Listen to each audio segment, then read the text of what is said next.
Welcome, listeners, to today's episode of the Black Business Roundtable. I am your host, Doug Blacksher, broadcasting to you live from the city of Diversity, Oakland, California. Welcome back after honoring Dr. Martin Luther King Jr. this past Monday, January 17, 2022.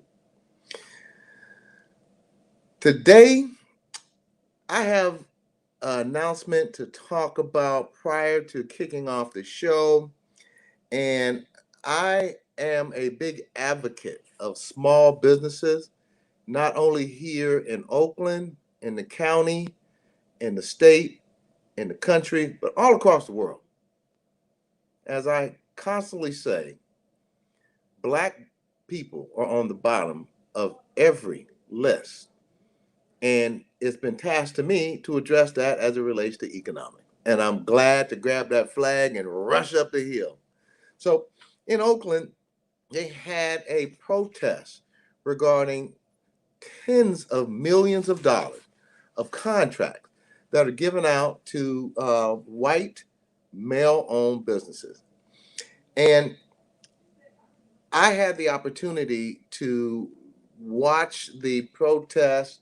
It involved the NAACP, the Oakland African American Chamber of Commerce, and other organizations. And to make this brief, audience, let me be clear. It is up to you, business people, to get out there and let organizations know what's going on in government contracting. Now, there are a few good business owners, white male-owned businesses, and in the upcoming weeks, we're going to have one or two on the show. That's going to be something. So, in addition to that, we also have council people, mayors, uh, board of supervisors, etc., petitioning and pushing for inclusion, equal access to those tens of millions of dollars. And as you all know, President Joe Biden, has released $1.2 trillion in infrastructure money.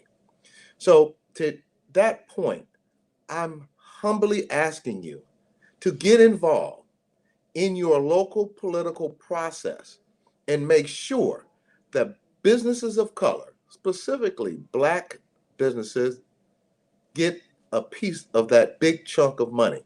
It's critical and vital for the survival of small businesses, specifically because of this pandemic. Now, Dr. Ashley, I would like to ask you, and audience, let me set the stage for that. One of the reasons why I have become so politically involved is because of my mother, Wilma Jean Blacksher. And my mother's gonna kill me because I said Wilma Blacksher. And she's still gonna kill me.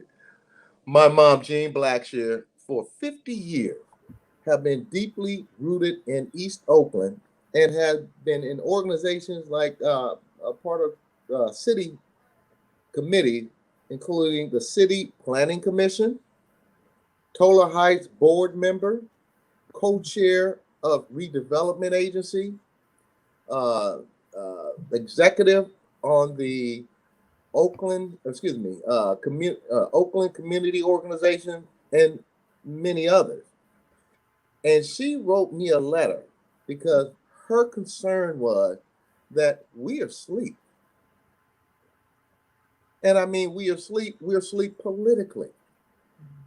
You have no idea how valuable your vote is and how more valuable it is to understand the politics that goes on in your community.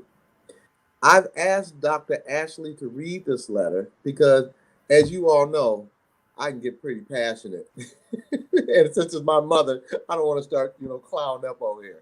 But Dr. Ashley, please. Absolutely. And greetings to you, Doug. Want to read this letter, and I will, share or just read it here. Dear Democratic Party, The time has come for the Democrats to stand up and grow a spine. Where is your backbone? Stop being afraid to speak up. Most of the Republicans lie, and continue to lie on almost everything. Please correct their lies. Speak loud and clear with your corrections. Repeat the truth over and over until your mouth can't speak anymore. Democrats need to take a page out of the Republicans' book, using the truth in the same way the Republicans lie. Republicans repeat their lies until people begin to believe whatever they are saying. Repeat the truth daily, morning, noon, and night, every single day. A committee should be assigned to refute lies on an hourly basis and any other ugly thing they say or do. There are a few good hearted Republicans, but for the most part, they are white, nationalist oath keepers that want to retain power at any cost, and yes, even willing to overthrow the government if necessary. The Republican agenda consists of tax breaks for the rich and retaining power at any cost. Democrats, wake up! Stop saying falsehoods, untruths, incorrect statements, and etc. State the facts. They lie, and continue to lie. Their lies are not okay. Some Republicans are nothing but immoral, racist, power hungry people. All you need to do is listen to what they say and the policies they implement.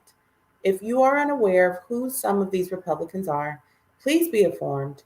Most of them are old, white, race baiting, immoral, self serving, power hungry people that want to take our country back to the good old days, days where they owned slaves and ruled people of color by beating them to death, hanging, or shooting them if they dared to defy them. Democrats, don't forget all those violent white groups that Republicans helped mold. Grow a spine and a backbone. Warm regards, Mrs. Jean Blacksher. P.S. Wake up. Well, we can go. We can close the show out on that one. Audience, let me be clear. My mother is 81 years old. So just imagine that energy 50, 40, 30 years ago. And she wanted me to share that. And after reading the letter, I thought it needed to be shared, considering her work in the community to improve our community, whether it be in politics or dealing with city, allowing liquor stores on every corner, and not addressing the needs of the community of color. Thank you, Dr. Ashley, because I could have not said that with a lot more passion and it wouldn't have come out the same. So I hope, audience, you got something out of that. And mother, if you're watching, I'm doing what you trained me to do. I'm getting involved. A special thanks to our sponsor. We would like to welcome Chef Carter Lewis of Soul Slice Restaurant and Catering in Oakland, California, to our advertising family. Check out the restaurant, but they also light it up with their catering service located at 5849 San Pablo Avenue, Oakland, California, 94608. Website Soul Slice, phone number let me go back to website. Website is soulslice.com. That is soulslice.com. Telephone number is 510-879-7689. And be sure to tell them that Doug Blacksher from the Black Business Roundtable sent you. Dr. Ashley, I can't say you because you haven't tried the food yet. But let me be clear, Dr. Ashley, when you come in town, when you get off the plane, call me, call Tyrone, and we're going to go pick you up some Soul Slice food and have a cocktail when you get back to back to the Northern California. I'm going to hold you to that because those oxtails look wonderful. So I'm going to hold you to that. Well, let me just tell you this, audience. We went by there the other night, and he had some oxtails. They weren't even warmed up, so we got it to go. And me and my friend, on the way home, we couldn't even wait to get the rice because he didn't have any grits. But we got the rice and the oxtail, and we ate it cold, and it was still That's how you know it's good. outstanding dish. So Chef Carter Lewis of Soul Slice, be sure to patronize his business in Oakland, California. Magnolia Engineering and Construction for their continued support. And we congratulate Tammy Willis on being a minority woman-owned engineering and construction firm. Visit Magnolia Engineering and Construction to learn more about Tammy Willis, the president and CEO of that engineering and construction company. Audience, today's highlights. Tonight we will focus on the COVID and the new COVID-19 Omicron variant. The Black Business Roundtable is happy to welcome the return of the medical sisters, dual featured on the Black Business Roundtable July 22nd, 2021 and September 30th, 2021. Also, as COVID-19 changes, we need to update medical expertise to help us survive, adapt, and live with this mutating virus. We will also, toward the end of the second segment, talk about a friend of the show regarding City Council campaign launch. So stay tuned in the last 20 minutes for the latest tea. And you will be very happy to find out the Black Business Roundtable is going to help support those candidates who further the cause of all people. Our guests include weekly check-in of our very own. Dr. Ashley, I almost want to say my very own, but I have to share you, girl. Our very own Dr. Ashley Coleman, Doctor of Psychology, Department Chair, Assistant Professor of Psychology at University of the West. Dr. Ashley, welcome. Thank you, Doug. Also returning today is Dr. Virginia D. Banks, MD, board certified in infectious diseases. On the front line of COVID-19, Alpha Kappa Alpha, aka sorority member, and she is currently the national co-chair of COVID-19 Task Force for the Links Incorporated, and also returning the other half of that dynamic duo, Dr. Glenda Newell, MD, board certified in internal medicine, author of Focus on Your Best Health, Smart Guide to Healthcare You Deserve. Alpha Kappa Alpha, aka sorority member and immediate past national president of the Links Incorporated. Welcome, Soul Sisters of Medicine. We are looking forward to this show today. Janani Ramachandran, Esquire. She continues to be our social justice warrior, fighting for Oakland one day at a time.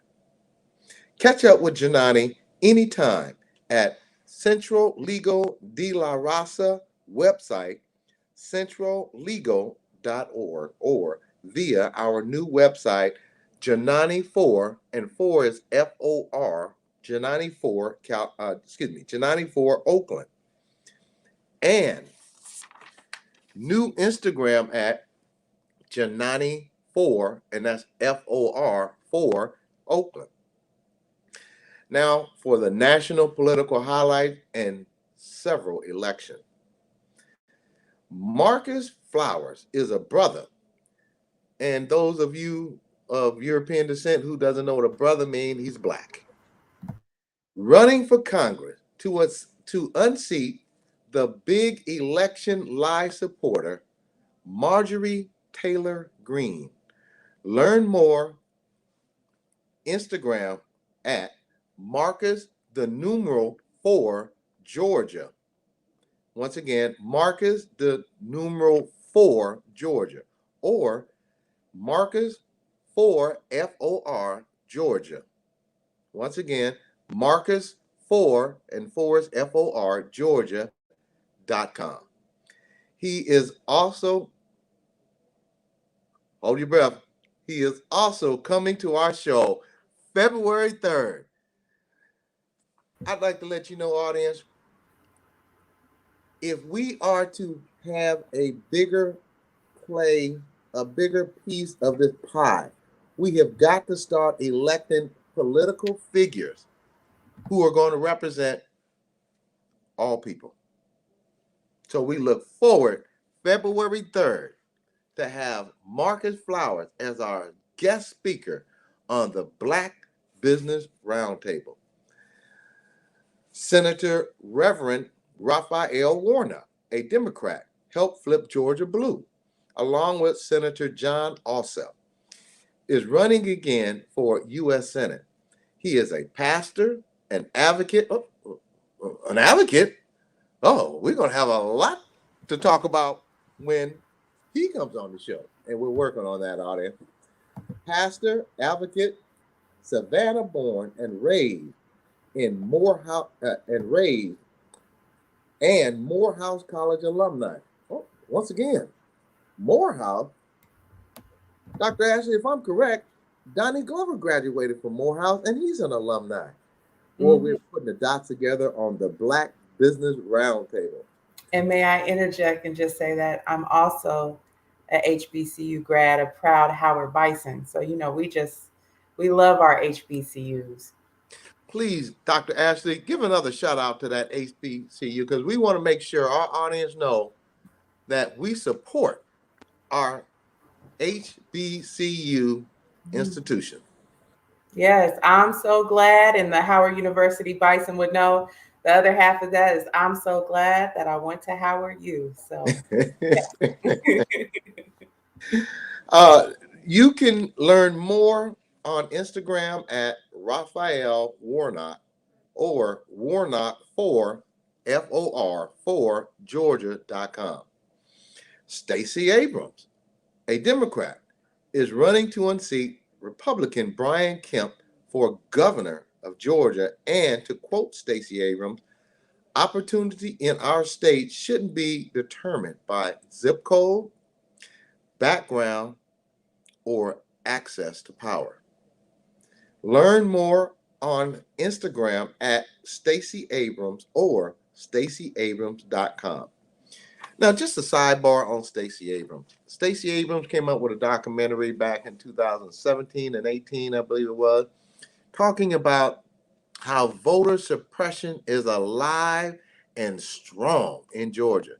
If you get time, Google suppressed Stacey Abrams, and it will tell you how in the Black community, voting locations have been eliminated. Lines are around the building. But when you go to the white neighborhoods, you can be in and out in 5 minutes. And that includes parking your car. So, Suppressed by Stacey Abrams is an excellent documentary, and I'm sure you'll learn a lot from that. Val Demings, a Democrat, is running for the 2022 Florida Senate seat. If you would like to stay updated on Team Demings, text the word JOIN to 77076. This former Orlando police chief is seeking to unseat Republican Little Marco Rubio in Florida. All right, Little Marco, put your little tennis shoes on where you just picked up from the kids' store, pack your little bags, and as Trump has told you, scurry on up out of there. Val Demings for the 2022 Senate, her tagline, never tire. Election date, November 8th, 2022. Visit Val Demings at valdemings.com or Instagram at Val Demings. And now for the news of the day. Dr. Ashley, please take it away. Thank you. Thank you, Doug. Again, greetings to our listeners. Here is our historical moment sponsored by the courtesy of Equal Justice Initiative. On this day, January 20th, 1870, white officials attempt to nullify the election of first Black senator. So on January 20th, 1870, Hiram Rhodes Revels was elected to the U.S. Senate, becoming the first African American to serve in the U.S. Congress. He was elected in Mississippi to fill the vacancy left after the state's secession from the Union prior to the Civil War. After the Confederacy's 1865 defeat in the Civil War, Reconstruction amendments to the U.S. Constitution abolished slavery, established the citizenship of formerly enslaved Black people, and granted Black people civil rights, including granting Black men the right to vote.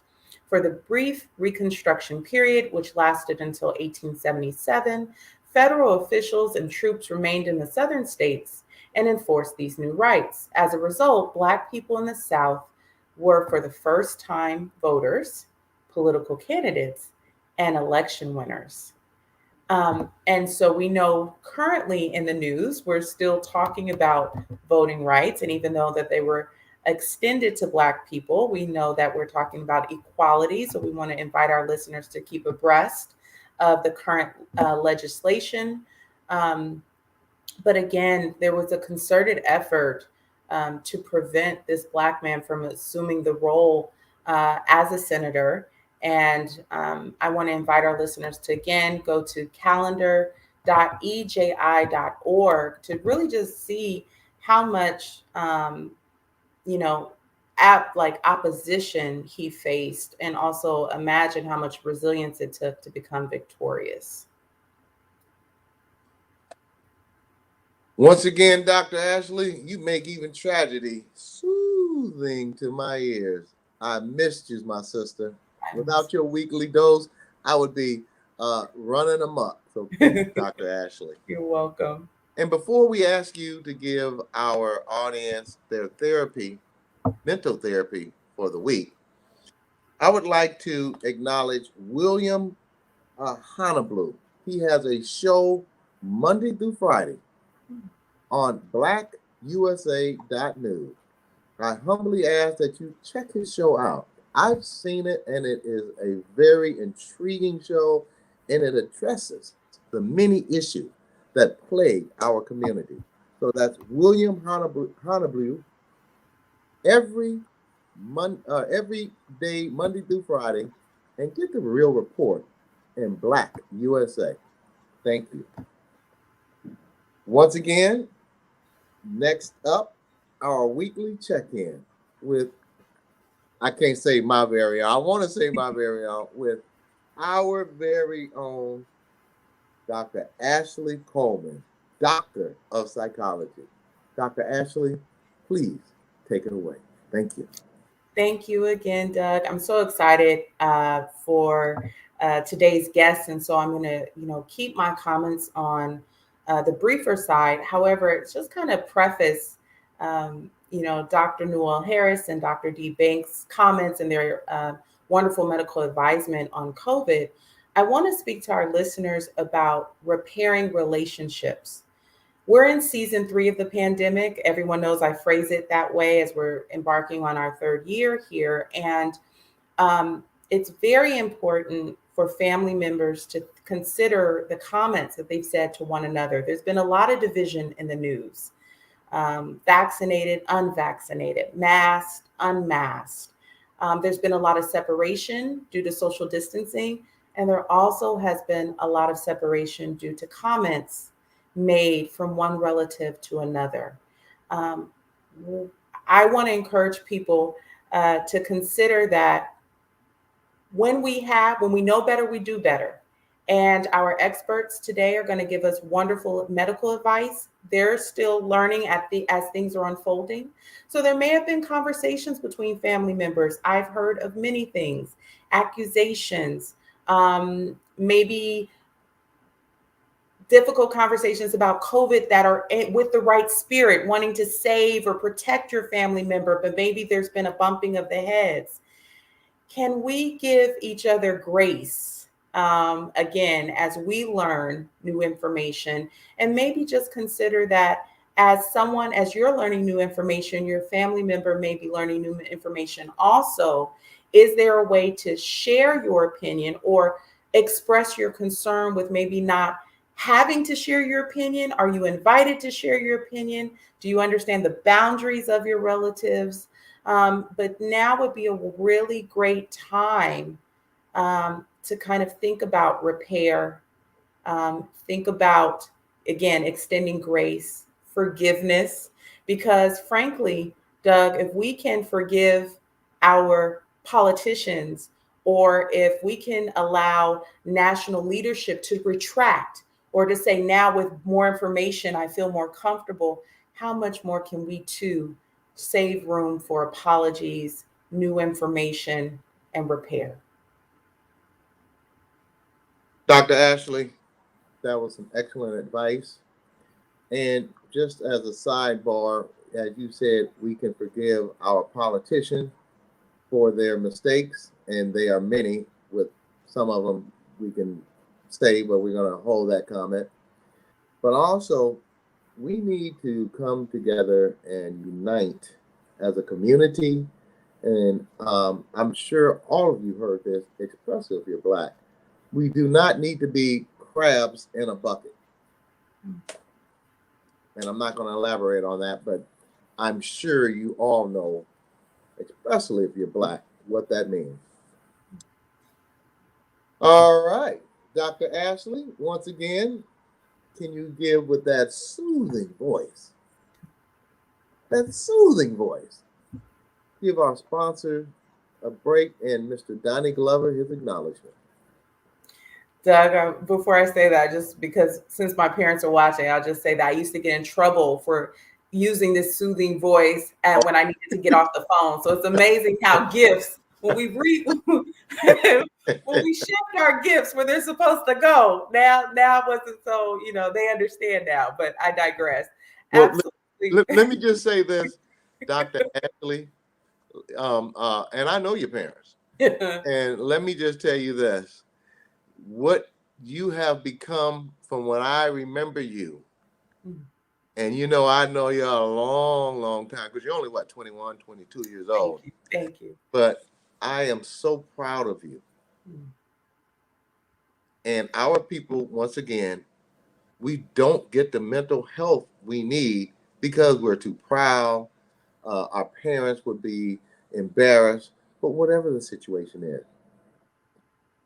Audience, I have grown and developed and become a better person because of mental therapy. Thank you. Oh, thank you, Doug. And a special thank you to Mr. Donnie Glover of BlackUSA.News. We want to invite our listeners to tune in to Chap and Friends on Mondays, Party Marty Let's Talk on Tuesdays. And a special thank you to our first sponsor, Magnolia Engineering and Construction, whose vision is to further the presence of Black women in the construction and engineering industry through key partnerships and building contracts in the municipal, government, and transportation sectors. Want to invite our listeners, if you are interested in joining our advertisement family, please send us an email enclosed with the details about your company and contact information to BBRT2021@hotmail.com. Back to you, Doug. Oh. And once again, thank you, Dr. Ashley. And in the interest of time, can you read to our listeners what treat we have for them today? Absolutely. Chef Carter Lewis of Soul Slice Restaurant and Catering in Oakland, California, has joined our advertising family located at 5849 San Pablo Avenue, Oakland, California, 94608. Phone number is 510-879-7689. Please also visit their website, www.soulslice.com, and tell them BBRT sent you. Please want to invite our listeners to just go ahead and enjoy the delectable morsels he has to share with us today. Welcome, Chef Carter. Chef Carter, I need a care package of oxtails sent to LA at this point. I got you. Variance, please I help me got you. out. I got you. Thank you so much, Doctor. How are you guys doing today? Well, we're good now. We see the Mhm. Soul Slice Master You Chef. see Soul Slice? Here, I'll let you see. Well, I have to Hey, I say just this. want to tell your viewers a little bit about Soul Slice. So we are a, okay, I'm the camera guy, so it's going to be a little rocky, but we are a contemporary soul food restaurant in Oakland, featuring full service, full bar. I don't know if you can see the bar. I'm a terrible camera person. But you can see the full bar. We have a huge restaurant. We have a backyard. I think I'll lose the signal if I go back there. But yeah, we are doing something we think is very special here, which is we just try to honor the traditions of African American food culture, soul food, if you will. And so today, they indulge me. I'm gonna talk about food today. So today I wanna talk about one important heritage ingredient, food. This is a painting in our mural done by our good friend Kemet. Anyway, black eyed peas. Everybody's been eating black eyed peas, I'm sure, this month because you will have good luck. So I wanted to talk about black eyed peas. We use black eyed peas as a main ingredient here. It's a very important item for us.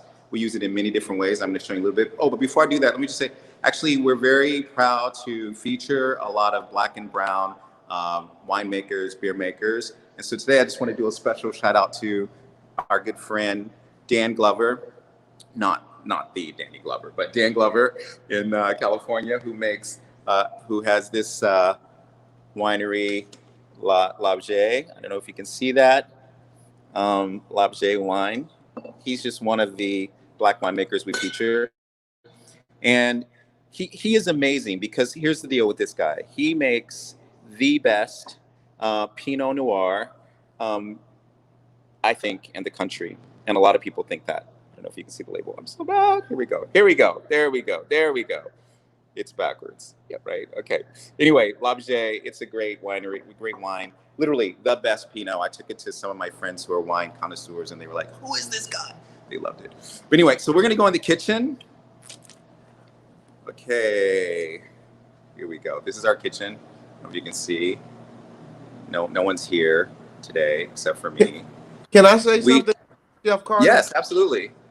I do not see a fingerprint on anything and a speck on the floor. Now, that's one of the biggest concerns I have when I go eat at a restaurant. You look like you have an impeccably clean establishment. Well, I'm a little OCD, as my team will tell you. And I get in trouble because I complain all the time and say it's dirty when they're like, it's clean. So anyway, I don't know if that's a good thing or a bad thing. But yeah, I think it's important to have a very clean restaurant. For me, that's very important. So I want to talk about black eyed peas today. As I said, we use it in many different ingredients. It's a very important ingredient to us. Basically, I grew up eating black eyed peas the way my mom made it. She put the ham hock in the pot or in the pressure cooker. And that's pretty much how I ate black eyed peas. But we wanted to make sure we had a firm bean because, you know, we're known for our biscuit crust, our, what do you call it? It's kind of like a pizza, open faced pizza, biscuit crust. And so we put our two most popular is actually the Cajun shrimp, but also the black eyed pea biscuit crust is like, everyone loves it. People order it like crazy. So today I wanted to show you, and people ask us, why we make our black eyed peas the way we do. We like them firm, so they like sit on the pizza and look really beautiful, as you'll see. But also, like, you know, the way I grew up eating it was kind of like soup. It was basically bean soup, right? So I developed a way to make the beans so that they're still firm, but really soft when you eat them. And so the trick is you use an Instapot. This is not a promo for Instapot. They're not paying me. But anyway, that's the trick. An Instapot is what we use, all right? And then you have your, I don't know if you can see. Can I see the guy? So we put our recipe. I'll give away our recipe, okay? Our recipe is we use black eyed peas. You know, just normal black eyed peas. And then these are actually grown in California. And then we also add, oh, the phone's ringing, sorry. We also add garlic confit. You can use regular garlic. You can use, you know, whatever you need. You can use like garlic powder or whatever, but we like to use confit garlic. You can use raw garlic. And then we put lemon pepper. And everyone knows what lemon pepper is. Some bay leaves. I use fresh ones, but you can use dried ones as well. And then we have, who's answering the phone? we have onion powder. That's the other ingredient that we put in it. And the kicker, some cayenne pepper. Get a little kick, just a little bit. And our very own house-made marjoram oil. I don't know if you can see that, but marjoram oil. Marjoram is my favorite herb ever. So it's pretty simple. So basically, we just dump it all in the Instapot. I actually have rice in. Oh, maybe I can do it now. Okay, I can make it. I don't know. Let's see. Can I do the camera? Next time I'll be better, I promise. Well, you basically put everything in here. You just put everything in the Instapot. All the herbs, all the spices, and oops, maybe I shouldn't have put all that lemon pepper, but it's still going to be good, and just a little bit of cayenne. And then we have our marjoram oil. Ice machine just went on. Can you still hear me? And basically, Man, you killing me. You know, Steph Carter, you are literally killing me. I'm getting ready to run down. Let me finish. So basically, you put it in the Instapot. I just want to get away from the ice machine because it's making a lot of noise. You put it in Instapot. You want to add water, and the water ratio is like 25% more water. So if it's 1 cup, it's 1.25, like that kind of thing. And you just put it on. There's a button. I'll show you the button. There's a button that says beans on the Instapot. On mine there is. I don't know if you guys can see the button, but you can just say beans, or we cook ours for 12 minutes. So, and they're ready. 12 minutes, black eyed peas, fresh, ready. Now, if you are the person who wants it soupy, all you got to do is add more liquid. That's all. Just add more liquid, and it'll do the trick. It'll do the trick. So you can have very firm, healthy black eyed peas. We use them on everything. So I just want to show you. We have. I didn't make the Hoppin' John. I'll do that real quick. But we have. First of all, we put it on our biscuit crust pizza. I don't know if you can. Our black eyed pea. I don't know if you guys can see this. This is it has black eyed peas, our house tomato sauce, sweet potatoes, green onions, garlic confit, and that's some Alpine cheese, also known as Swiss cheese, but we use all different kinds of Alpine cheese. So this is the dish. People love this. And I must admit, every time I eat it, I'm like, it's so good. And then we also use it on our crispy black eyed peas. Doug, I don't know if you've ever had these, but if you sit at our bar, we serve you these. These are crunchy, very crunchy, kind of like nuts, kind of like trail mix or whatever, but they're really crunchy. And we take the black eyed peas and we deep fry them and we toss them in our Cajun spice. And that's how we have the crispy black eyed peas, and they're very addictive. We give them to guests when they come too. And then we also put it in the Hoppin' John. I didn't finish the Hoppin' John because we're live. But Hoppin' John is basically rice. We have a very special rice. We mix 3 different kinds of rice to come up with our, what we call Gold Coast rice. I'll talk about rice next time. But rice mixed with black eyed peas, Hoppin' John. It's really, really delicious. And I'll put this on our website and our social media so you can see the recipe for the black eyed peas. But I just want to talk about black eyed peas. It's such a great, nutritious choice for any meal. I eat it for breakfast, lunch, or dinner. And I love black eyed peas. So come on down to Soul Slice. We're actually on a winter break right now. Truth be told, the pandemic has been really, really rough for us. And so for the next 2 months, we're only open for private events. We have some other events coming up. We have our gospel brunch coming up the second week of February. We have a cool Valentine's Day event coming up. And then you can book it as well. But we'll be back for service live right here March 22nd, the second Wednesday of March. First day of spring, basically, we're opening up again. And so, yeah, come on down and check us out. Soul Slice, man. Are you at?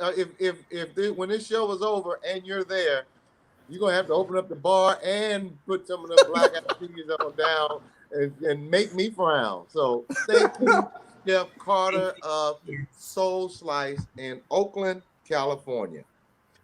Now, we'll see you next week. Mm-hmm. Yes, you will see me next week. Thank you. Thank you so much. Take care. Be safe, All right. everyone. Bye, Chef. Bye, Chef. Bye-bye. It's published that Dr. Martin Luther King stated, of all the forms of inequality, injustice in health is the most shocking and inhumane. Well, let's glean some insight from two biological sisters that are trying to improve the inequality and injustice for people of color during this continuing pandemic. Please take it away, Dr. Ashley. Absolutely. It's my pleasure to introduce Dr. Virginia D. Banks, MD, who is a board-certified infectious disease physician with Northeast Ohio Infectious Disease Association in Youngstown, Ohio.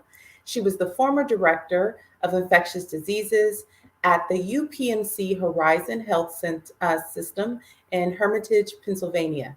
She completed her medical school degree at Case Western Reserve School of Medicine in Cleveland, Ohio.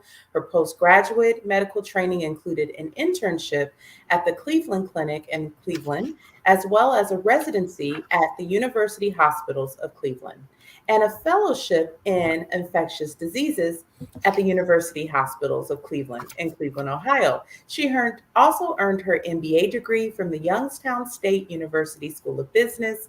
She is currently the national co-chair of the COVID task force for Links Incorporated, and she's been working on the front lines of COVID-19 pandemic since March of 2020. Again, a friend of the show. Welcome, Dr. Virginia D. Banks. Thank you. Thank you for having me. Wonderful. We're happy to have you back again. And I also have the privilege to announce your powerhouse sister as well, and then we can get on with the questions. But also want to welcome Dr. Glenda Newell, MD, who's a board certified in internal medicine and currently serves as regional medical director to Horizon Health, a company providing health care to correctional facilities. She completed her medical school training at the University of Cincinnati School of Medicine and completed her residency training at the UCSF Mount Zion Hospitals in San Francisco.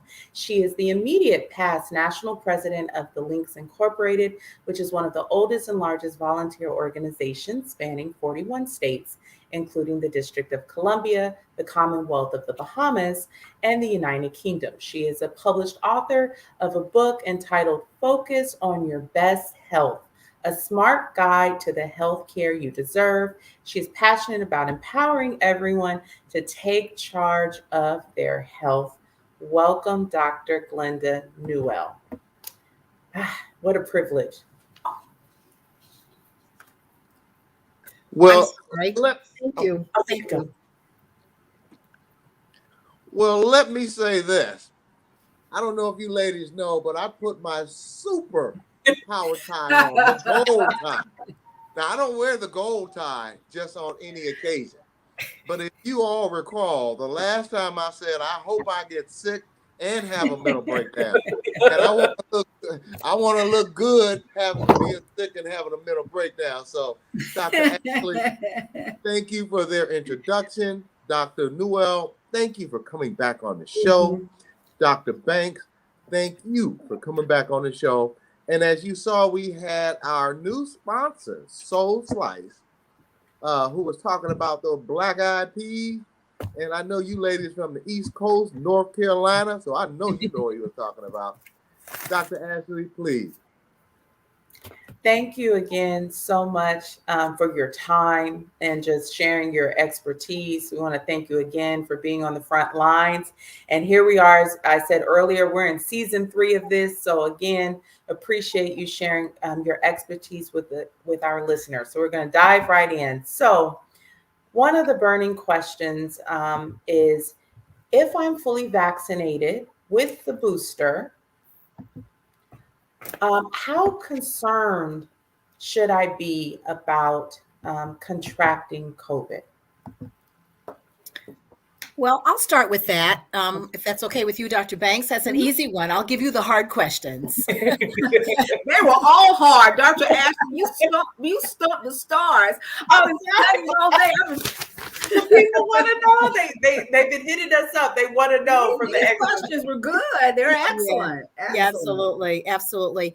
So I think one of the things that's important really for our audience to appreciate is that COVID is here, and it's here, and it's going to be here for a little while. If we could turn the clock back to, I'm going to say maybe January of 2021. I think we were all really in a very good space. We were feeling like, oh, that vaccine is coming. Some people got it in December. Others got it in January. I got my first vaccine in January, the second one in February.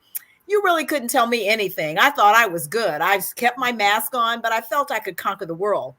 And then, of course, when we learned that there were variants and the booster was coming, then we just thought, okay, if I'm boosted up, then nothing can harm me. Well, we learned differently.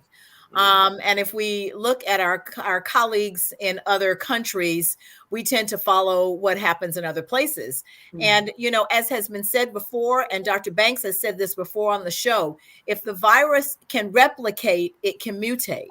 And so it mutated. And we now have a variant that just doesn't, it's different. It's got different antigenic shifts and drifts. And it's slightly different from what was in the component of the vaccine that we were given. And so there's another one running around, and we can now get that one. And that one is called Omicron. So we know now that those of us that are vaccinated, fully vaccinated with 2 Pfizer Modernas or 1 Johnson & Johnson, and then with the booster, we can still get COVID. The good news, however, for those people that are saying, well, if you're still going to get COVID and you're getting vaccinated, then why do I need to get vaccinated? Well, the studies have shown, and clinically we know, that those people that are vaccinated do not generally get hospitalized and they do not die. So there is still a reason to get vaccinated. You still want to get vaccinated, but you still must wear your mask. You still must wash your hands. You still must keep social distancing. And Dr. Ashley, the people that really we need to really focus on are those young people that are under 5 that cannot be vaccinated. And that is really, really why we have to continue. We need to continue to get vaccinated. We need to recognize that COVID is still here. We need to continue to wear our mask. But that is the reason why we still need to be concerned about COVID.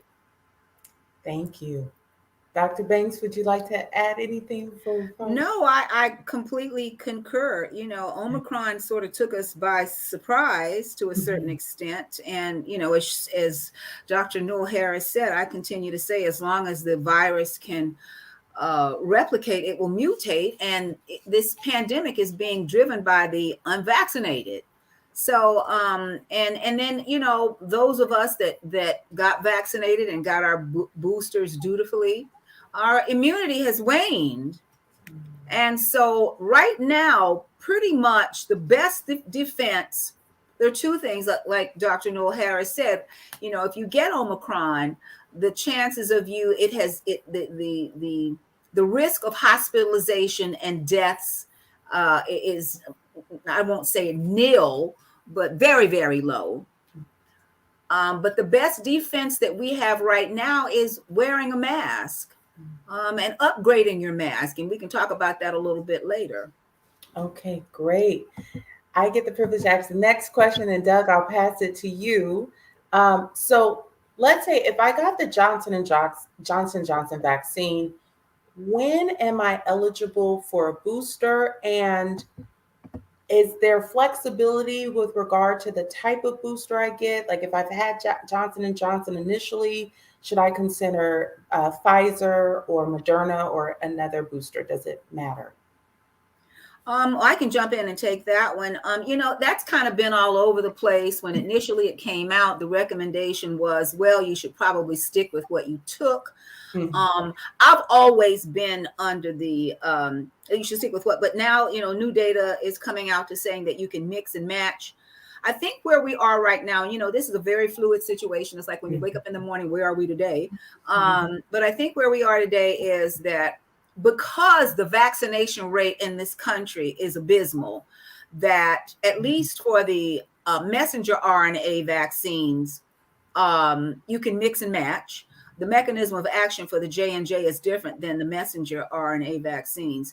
The guidelines for getting a booster with the messenger RNA vaccines, that's the Pfizer, Moderna, is 5 months now instead of 6 months. Mm-hmm. Again, trying to get people to have their antibody levels, boosted up and so forth. And J&J a month out.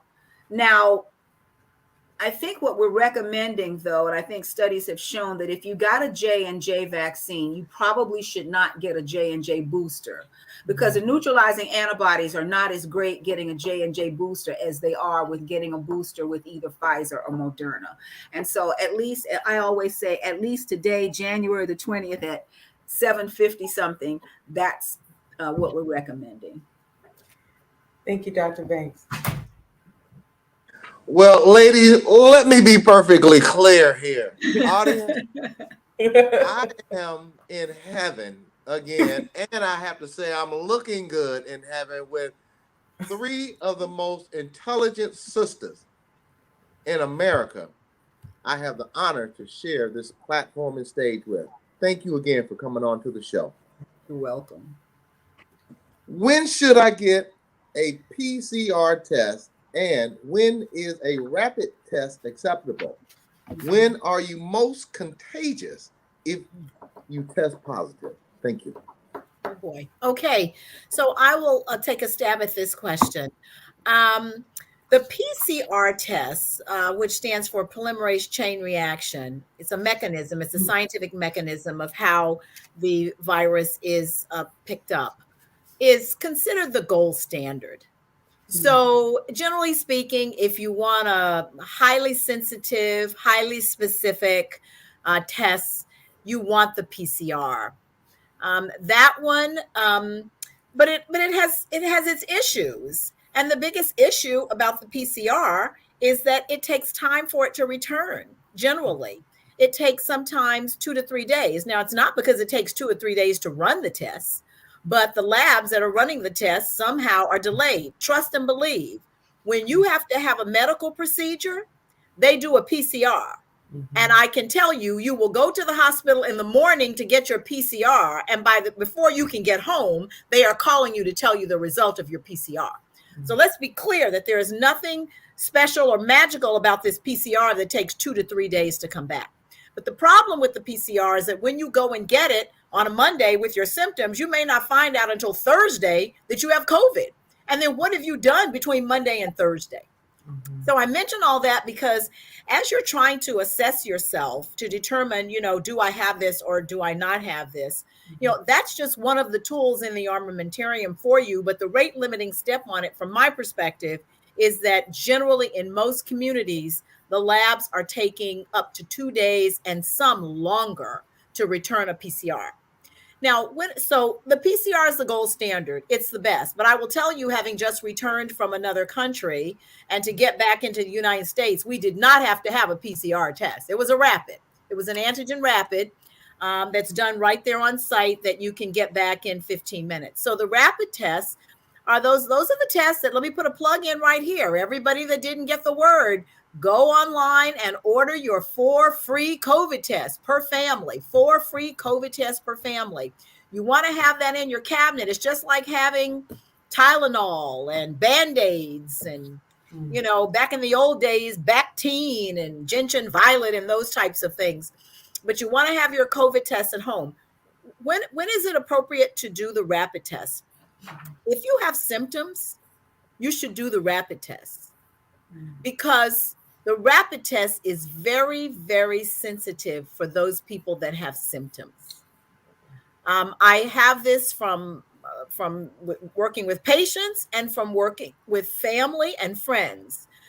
They've told me, you put that Q-tip in, you turn it, and they say literally almost before you can turn around, if it's going to be positive, it is positive. They tell you to wait the 15 minutes, but if you really are positive, it turns very quickly. Now, you have symptoms. You do a rapid test at home. It's not positive, it's negative. That still doesn't mean you don't have COVID. You may just not have a viral load high enough to pick it up. So they sometimes tell you, you need to do serial testing. And serial testing means don't just test yourself. Don't do like I have done a few times. You know, you always kind of know when you talk to people. I talked to a colleague today at work. She was out sick and she was a little down in the dumps. And then when I talked to her today, she was just so jubilant. I thought maybe she had gotten a pay increase. She got back a negative COVID test. She was so happy. So hers was a PCR, of course. But if you have symptoms and you do a rapid test and it's negative, don't stop with that one test. You either need to go get a PCR or just keep testing yourself with the rapid. And then the next question that was part of that was, when are you most contagious? Well, generally they say within the first 5 days of your symptoms is when you are the most contagious. Now, I'm certain, and I'm going to kick this over to Dr. Banks and get her opinion as well. But a little bit of the challenge, in particular with the rapid, is you've got to have enough of a viral load in that area for it to be picked up in order for you to test positive. And yet the studies also show that you have to have a certain amount of a viral load to pass it on to somebody. So you could be harboring a tiny, tiny, tiny, tiny bit of viral load, but it's not showing up. And who knows, you likely will not be able to pass that on to someone. But generally within the first 5 days, and that is why you don't get on an airplane, fly all day, and then come home that night or the next day and say, well, I'm going to take a COVID test. And if it's negative, then I didn't catch any COVID on the plane. You've got to give yourself days, because if you test yourself too soon, you're going to get a negative. And that's not a false negative. It's a true negative. There's just not enough of the viral load in your system to have it picked up in a 24-hour period. You're not likely to come in contact with someone with COVID today and by tomorrow be positive for COVID. Dr. Banks? So yes, that's true.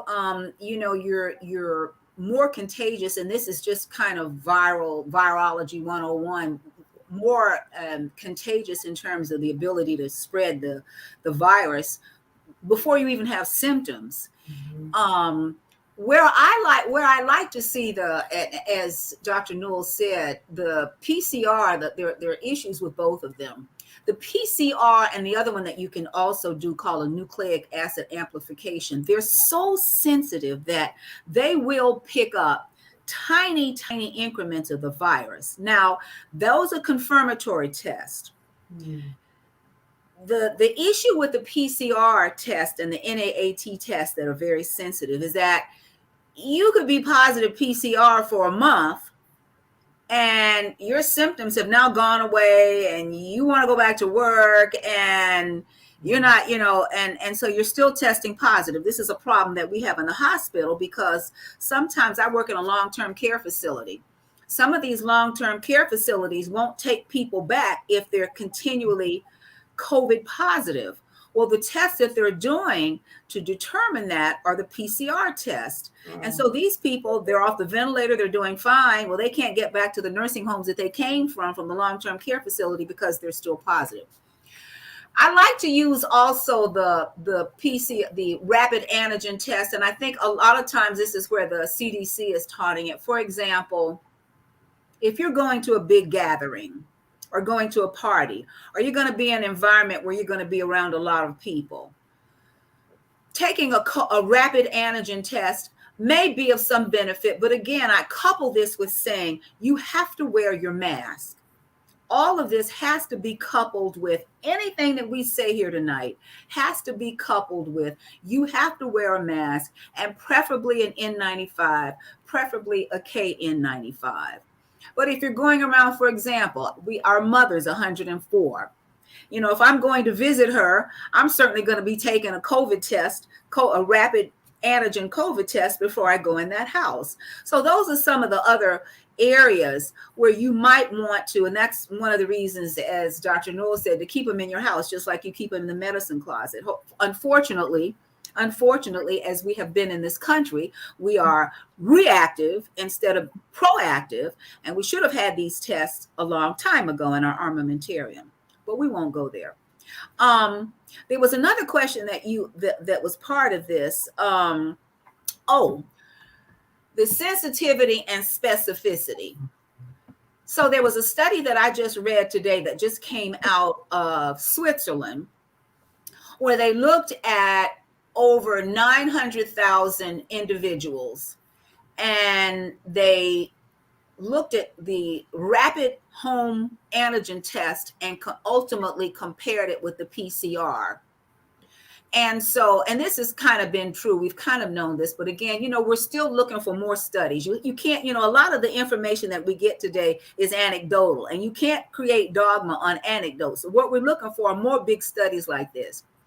The incidence of false positive was very low. So in other words, if you get a positive antigen test, the likelihood of you having COVID is pretty good. Now, I mean, you know, they're all tests. No test is 100%. But as Dr. Newell Harris said, if you have a negative test, you probably, and the CDC recommends about 5 days later to be a little bit more accurate in terms of, you know, a viral load if you're truly negative or positive. So those are the areas that I, you know, look at. And you had a question here, Dr. Ashley, about presumptively positive. I'm not really familiar with that result. Oh, I've seen No, that. I haven't seen that. I've only seen indeterminate, so I haven't seen presumptive positive. Okay. So I'll speak to the presumptive. I've actually seen that twice in two patients. One was a patient that was fully vaccinated, meaning 2 vaccines of the Pfizer, Moderna, and the booster. But this person was immunocompromised. And what I mean by that is this person was a organ transplant recipient. So by being immunocompromised, my thinking, and Dr. Banks, I'm going to kick this back over to you to get your opinion on it as well. But my thought about it was perhaps that person did not have the ability to be able to clear the virus as rapidly because they were immunocompromised. But of course, you're now telling us that the PCR will just pick up every little teeny weeny bit. So that could have been it. This particular person came back with presumptively positive for probably about 10 days after the 10 or 12 day period. Conversely, however, in the last week, so that theory about, I used to have this theory that, well, maybe if you're vaccinated, you clear the virus sooner. So this person was fully vaccinated, but was immunocompromised. And so therefore, I think that delayed his ability to clear it. I have another friend who was not vaccinated, contracted COVID, and 11, 12, 13 days into the experience came back with a presumptively positive COVID test. So my response back was, you're still harboring the virus. It has not completely cleared. But this person was not immunocompromised. They also were not vaccinated. So I don't know, Dr. Banks, I'm curious to know whether in your experience, are you finding that those that are fully vaccinated might clear the virus sooner than those who are not vaccinated, who may not be immunocompromised? I can't speak to that. I don't know, but there was a study that came out, I don't know, maybe last week, that said that people who are infected with Omicron, now they've done genetic sequencing to find out which variant it is, seem to clear it faster than people who have Delta. But of course, we're not, we don't do gene sequencing on our patients. So that's kind of what I have seen in a study. But when I see a presumptive positive, and that's interesting, I'm glad to hear that you've seen that. I'm just thinking, well, it's like being a little bit pregnant. You're still positive. Right. I mean, you can't be a little bit pregnant. Correct. Dr. Banks, I was trying to have a serious face. I'm sorry. You just But also, I'm laughing too. But Dr. Banks, you'd be surprised how many people. This is really, you said virology 101 and incubation periods and waiting and a little bit. This is important. Like just the hammer. Yeah. Well, and I only said the virology 101 just from the standpoint that the mechanism of action in terms of contagion. Mm-hmm. It is the sort of the same, like the 3 top viruses for contagious. This is another virology 101, chickenpox and measles. Mm-hmm. And so this Omicron is on the order of magnitude of chickenpox and measles. I remember when one of the kids got chickenpox, I let them all drink ginger ale out of the same cup.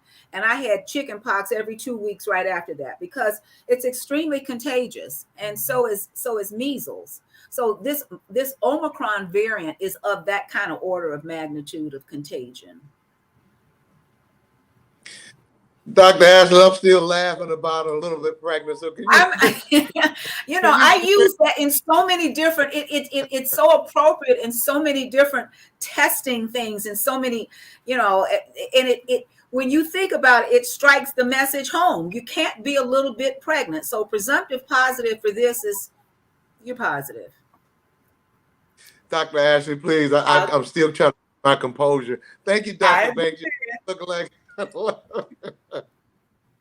So you both touched on this, but for instance, if someone is having symptoms, a mild fever or cold symptoms for a few days, they've taken 2 home antigen tests, they're returning negative, should they consider being tested for something else? Or in addition to the recommendation you just said, maybe waiting some days if there's symptoms and doing some more serial testing? I want to speak to that a little bit, only from there is a disease that we have put on the back burner that we don't think about anymore, HIV. And, if anyone thinks that they're in a high risk category or even if you don't, what we used to call I haven't talked about this in such a long time, but there's a syndrome where you have fever and cold symptoms and a lot of those kinds of things before, in the early days of HIV. So again, it just speaks to, you asked about, is there any other test? And I'm just bringing that up because that might be another test if you think that you're in a high risk category or have some reason to think that you might be HIV positive. And the other thing is that most of these are just your garden variety rhinoviruses, the 1,000 species of rhinoviruses. And if you test negative for COVID, 9 times out of 10, it's just your cold. So I just recommend vitamin C and zinc, like we continue to do, some Zicam, some over-the-counter medication, doctor on yourself, Vicks Vapor Rub on the chest, like our mom used to do with towels and all of that. Now, I remember in March of 2020, and I believe that I had COVID at that time. It was before they even described it. I lost my sense of taste and smell, and I ended up going into the hospital to get tested. And what we do have when you're in the hospital, now this, I'm not saying to go and run and get this because there's nothing that you can do about any of them anyway. They do run in the hospital something called a respiratory PCR panel.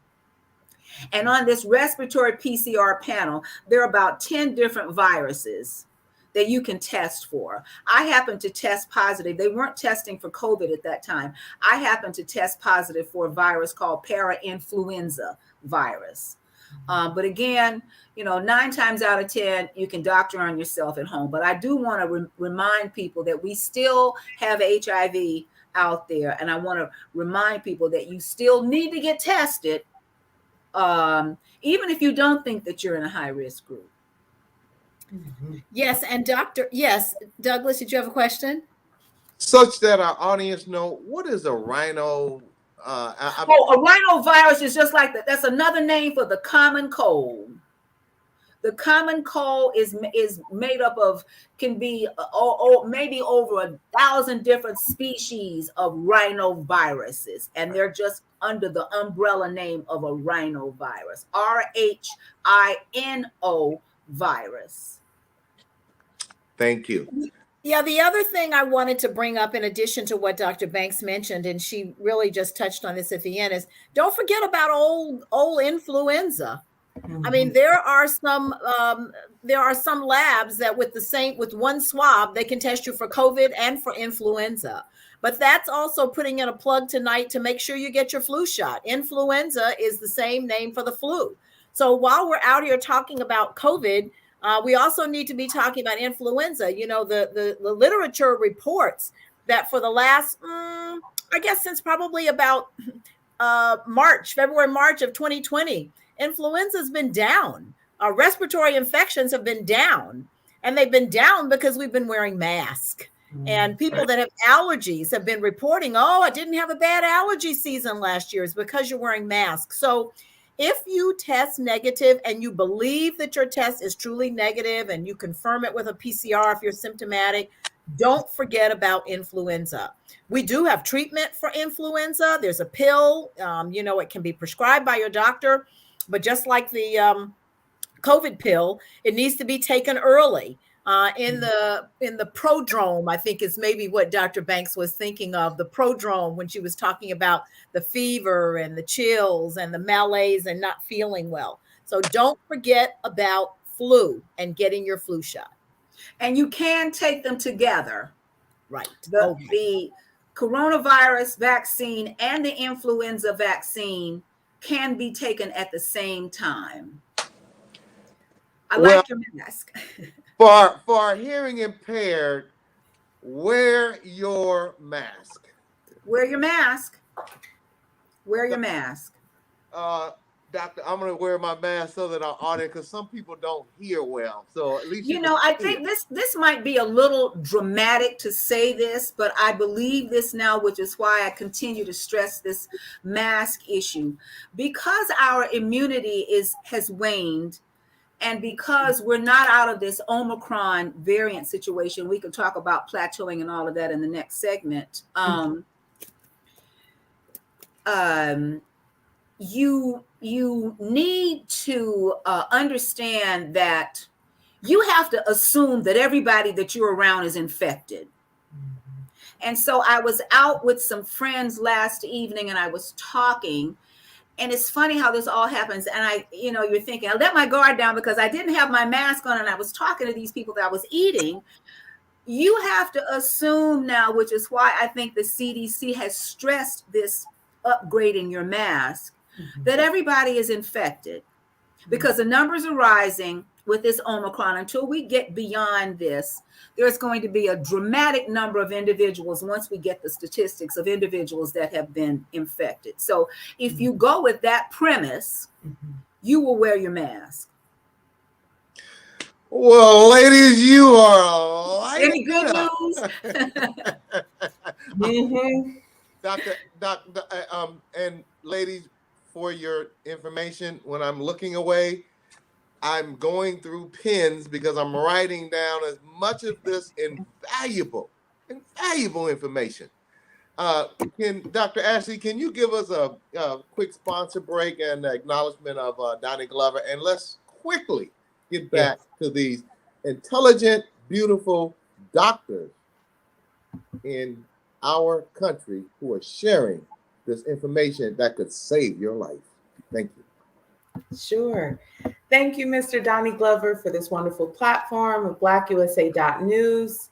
Want to invite our listeners to tune into Sister Biz with Nicole and Tamara on Wednesdays, and also Black USA Crypto News with Kamal Hubbard on Fridays. Also, listeners, order up some of the delicious food, appetizers, and entrees at Soul Slice by Chef Carter Lewis. And don't forget to add the peach cobbler for a heavenly dessert, located at 5849 San Pablo Avenue, Oakland, California, 94608. Phone number 510-879-7689. Website www.soulslice.com. Support a local Black-owned eatery in Oakland, and also check out their catering services for your personal or business event. Make your reservations today. And again, check out our other sponsor, Tammy Willis, owner of Magnolia Engineering and Construction, by visiting the website www.magnoliaengineeringandconstruction.com. Connect with the company on all social media platforms. And finally, to join our advertisement family, please send us an email at bbrt2021@hotmail.com. We look forward to hearing from you. The lifelong learner in me is so nerding out and excited. Thank you again for sharing this invaluable information. And I have the privilege to pose the question. We mentioned this surge in Omicron. The last time you were here, we all were so optimistic about the holidays and social distancing and boosting. I want to say also that the young people are calling this Omicron. So if you hear that, that's just a social media term that's coming up. But when do the both of you think we will plateau? This variant will plateau?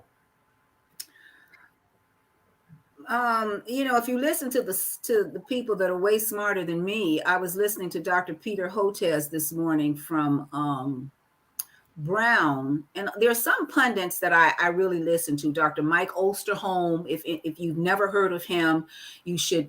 Anytime he comes on television, he has been on point. I remember him when I lived in Minnesota. He is from the I think Global Institute in Minnesota. Dr. Mike Osterholm, Dr. Peter Hotez, who has recently come out with, I think, I heard the other day that he's coming out with a new vaccine. Anyway, I heard him this morning saying that he believes that based on, and this is not just something, an anecdotal information, but this is based on looking at other countries, particularly South Africa and the UK, that about the last week of February, we will be on the other side of this.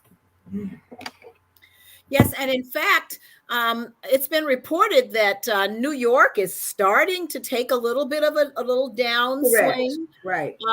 And of course, California has not, but New York is. And so I just feel like if we hold on, I think it's relatively clear that a lot of this had to do with the holidays.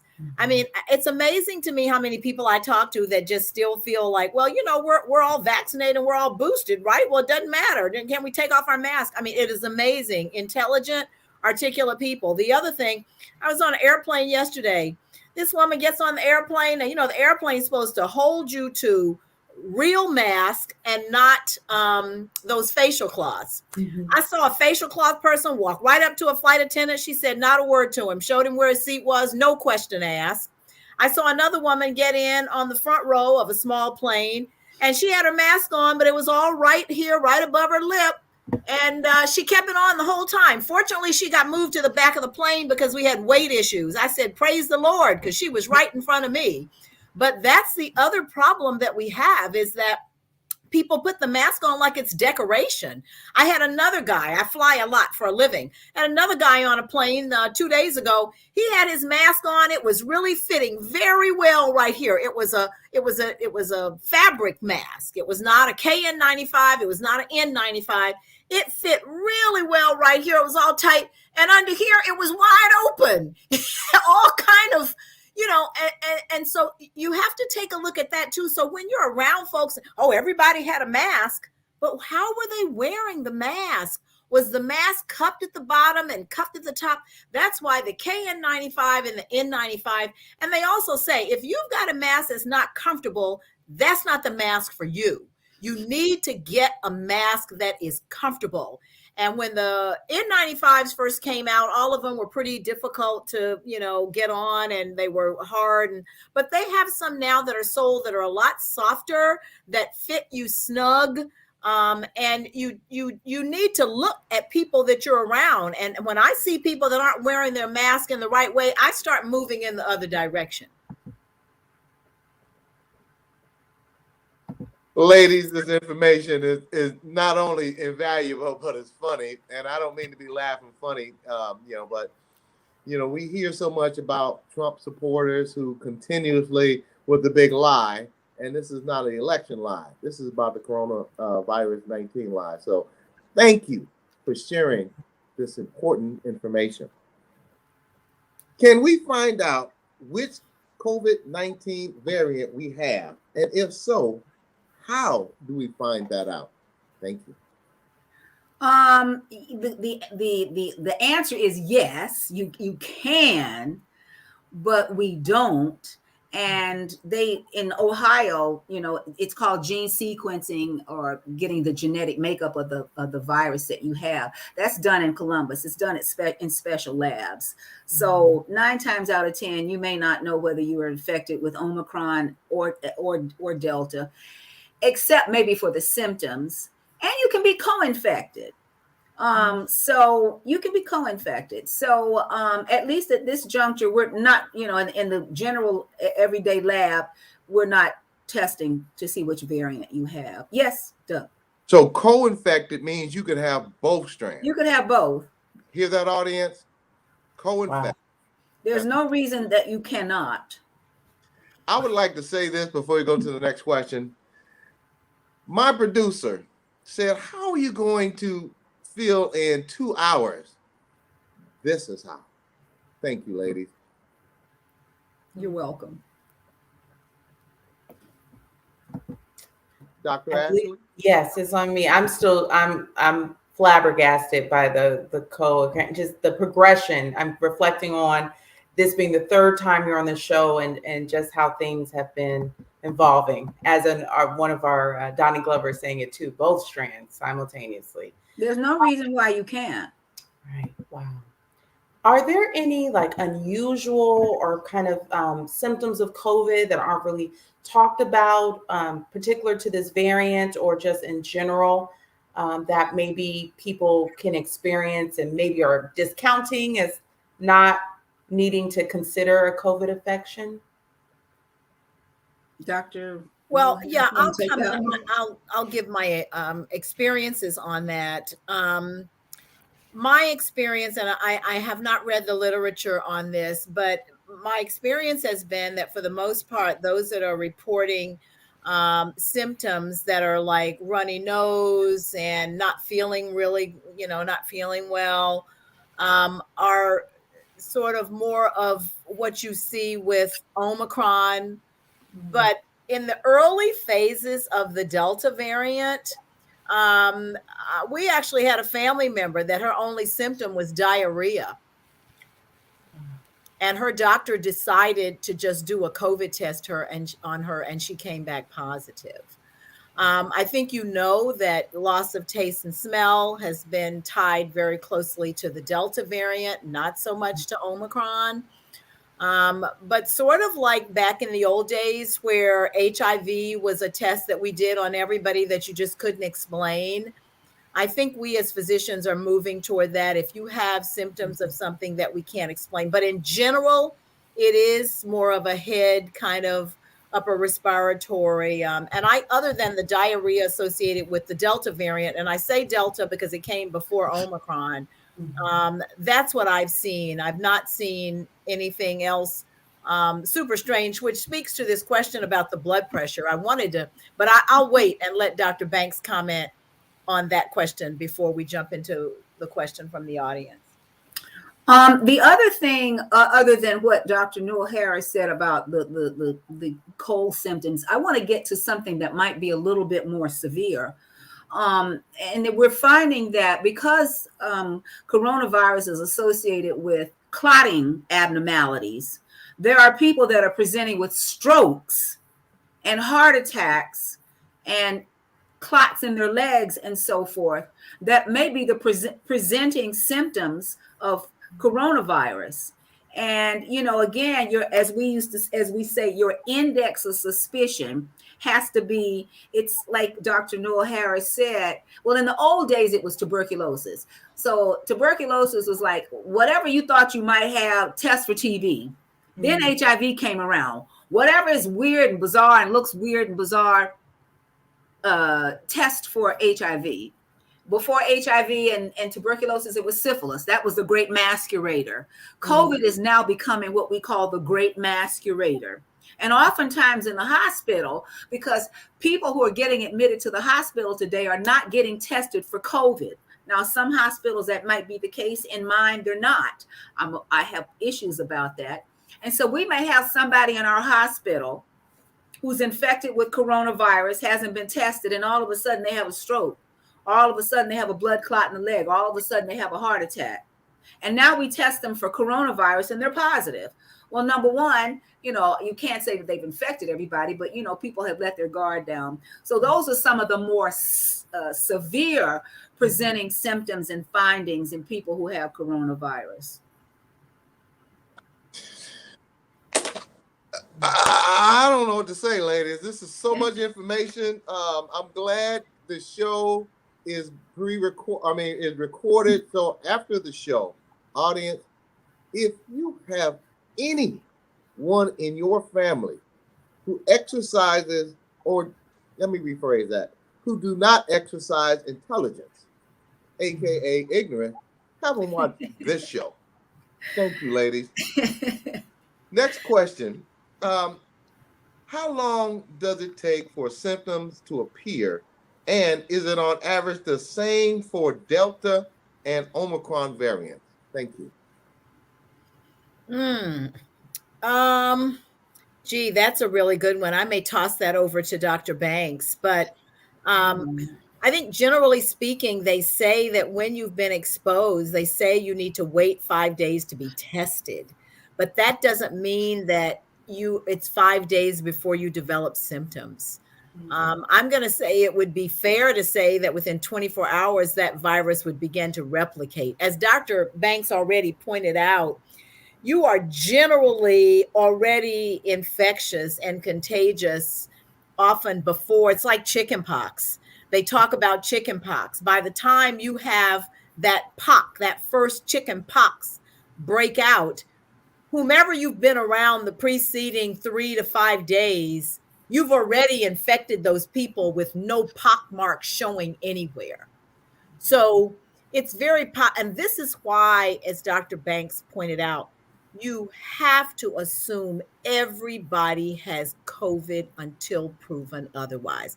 Unless you see that control without the pink line, and it was done within the last 30 minutes of you engaging, everybody's got COVID. So you are infectious before you are symptomatic. Keep that in mind. And it's fair to say that if you want to be tested, they say within 3 to 5 days. Right, exactly. Those are the numbers, 3 to 5, exactly.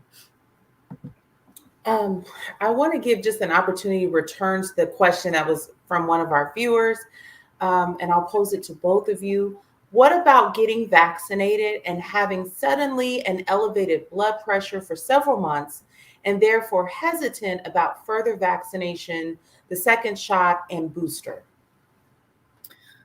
Well, I'll take a stab at this, and I would love to be able to, and maybe this person who's raised the question may or may not want to share, but I would really want to ask the question, prior to getting the vaccine, when did that person last have their blood pressure taken? Because blood pressure is a silent killer. When your blood pressure is high, most of the time you have no idea. If you happen to be a person that has headaches associated with your blood pressure, you are a very lucky person because most people don't know.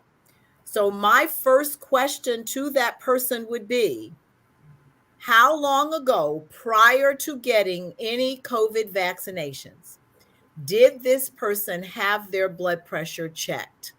And was it checked a one-off, or are they someone that periodically checks their blood pressure? If they tell me that they check their blood pressures every day, and all of a sudden when they got the COVID test, the next day their blood pressure was high and remained high, then I would say they need to see their doctor to be worked up for potentially secondary causes of elevated blood pressure, which could be related to their kidneys and other parts, other organs of the body.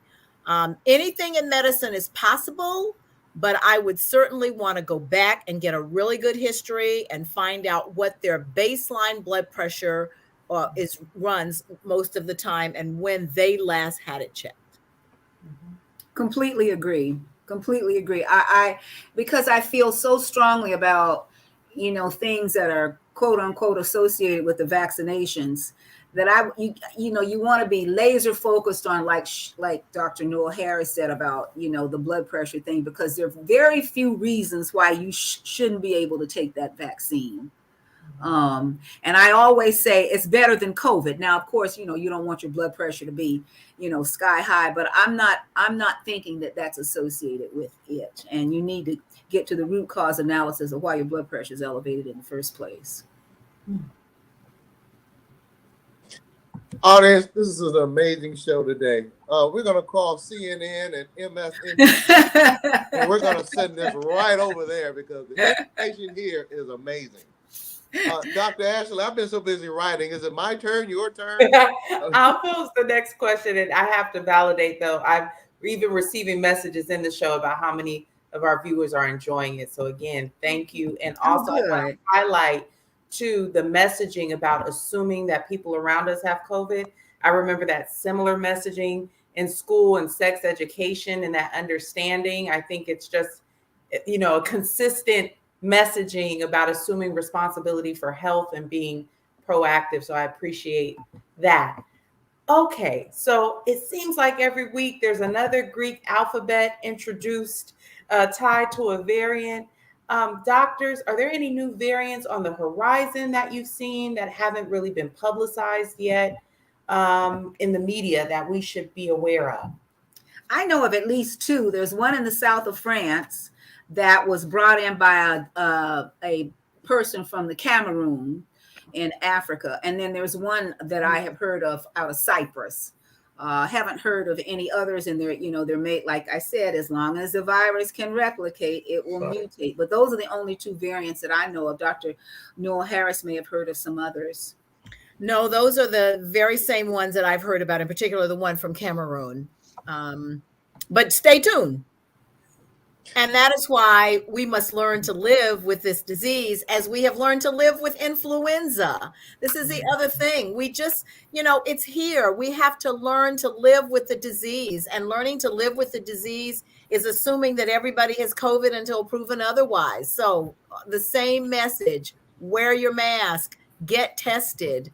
As Dr. Banks pointed out, I realize that some people may not have a lot of faith in that rapid test. But here's the deal.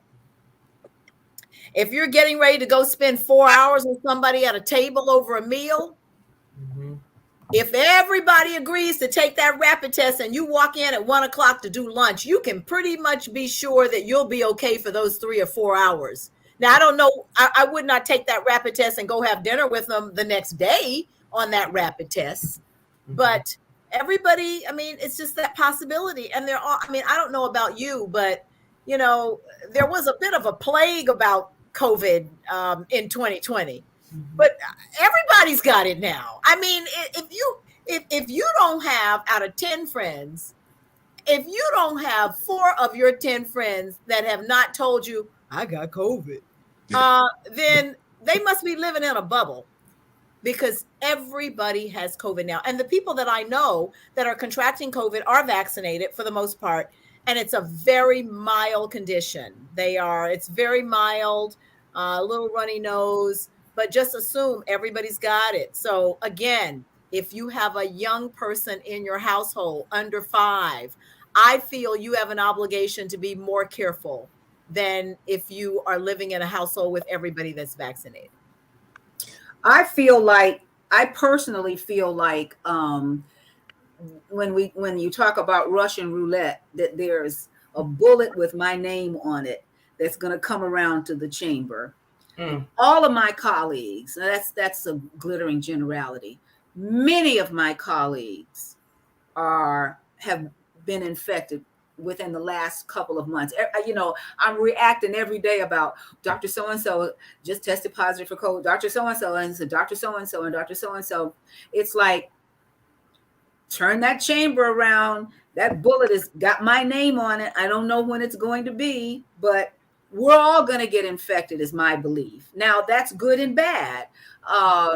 You know, we haven't touched on that elusive term, herd immunity. And I don't know that herd immunity is ever going to be the case. But I do know I had a meeting with the Israeli doctors about 2 weeks ago. We are not going to booster our way out of this infection. We're not going to booster our way. The new data from Israel show that the fourth vaccine that they're giving to immunocompromised people, only heart transplants and lung transplants, antibody levels are boosted up a little bit, but that's not going to be good enough for us. So we're just going to have everybody. And I do believe, and this is what happened with the Spanish flu. Eventually, there were more variants, but they were less and less virulent, meaning they were less and less infectious or bad for people. And I think we're just going to ultimately variant our way out of this. And ultimately, down the line, somebody will come up with a multivariant like we have with the influenza, that you'll take it once a year. And that will be that. And we'll go back to hopefully the way we were before. We're not going to booster our way out of this disease. Well, I would like to say, Dr. Ashley, if I can chime in, as we wrap this up, you ladies have been a wealth of information, specifically to the African American community who do not take advice, but from intelligent, beautiful ladies such as yourself, I think they'll at least look and listen. So thank you. And I would like to ask one last question as we wrap it up. Is there anything else we have not discussed that you want to share with our national audience? Thank you. I would like to say one last thing. For those young individuals out there, and you know, young people, I was young once. Young people think that they're invincible. Young people feel, well, you know, I don't need to get vaccinated. The vast majority of people that I am seeing in the intensive care unit, when I open up that door in the morning and it looks like a battlefield, are unvaccinated young people under the age of 50. The vast majority of people who are dying every week in my intensive care unit are unvaccinated young people.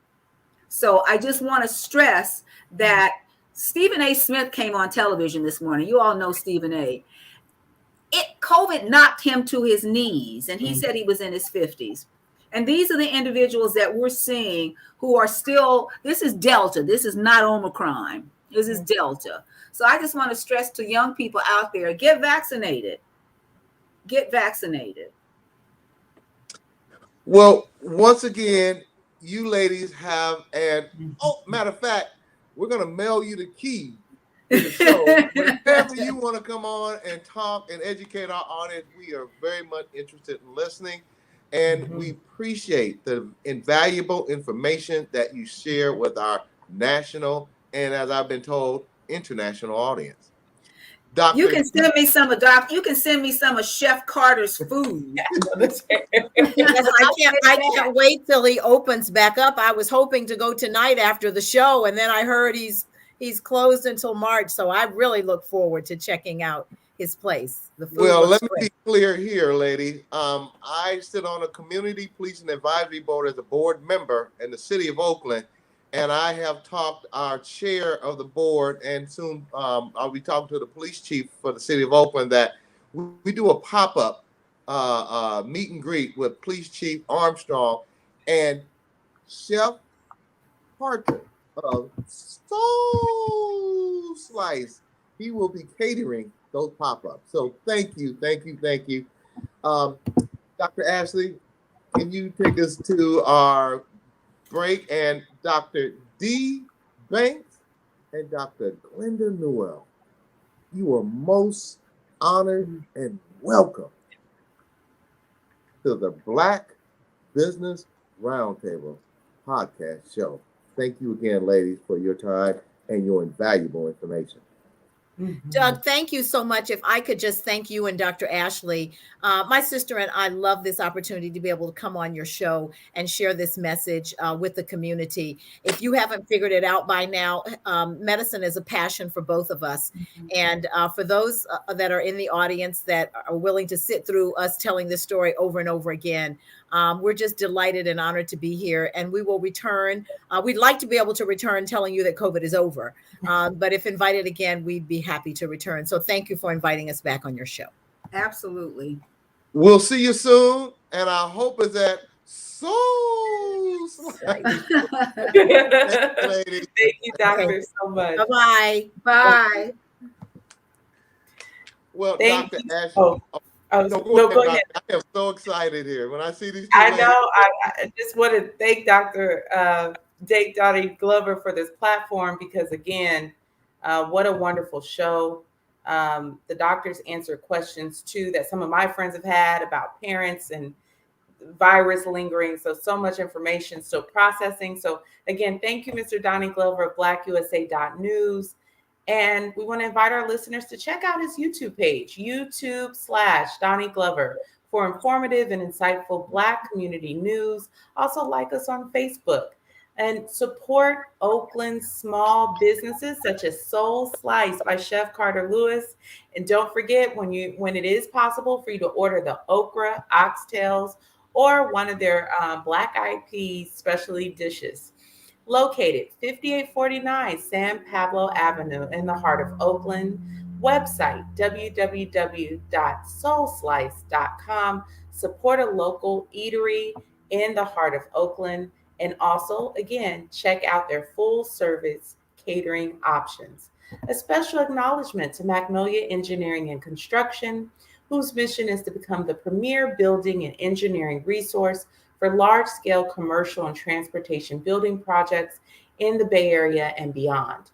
The vision is to further the presence of Black women in the construction and engineering industry through key partnerships and building contracts in the municipal, government, and transportation sectors. And once again, an invitation to join our advertisement family. Please send us an email enclosed with your company's name and contact information to BBRT2021@hotmail.com. Back to you, Doug. Well, John and Nee, I appreciate you being patient, but the information those ladies shared can save people's lives. So thank you for your patience. Now, let's welcome Janani Ramachandran, our social justice warrior, friend of the show, and our very own legal expert. We welcome you back on the show. Welcome back, Janani. And we know you are off to your city council campaign launch. Please inform our audience.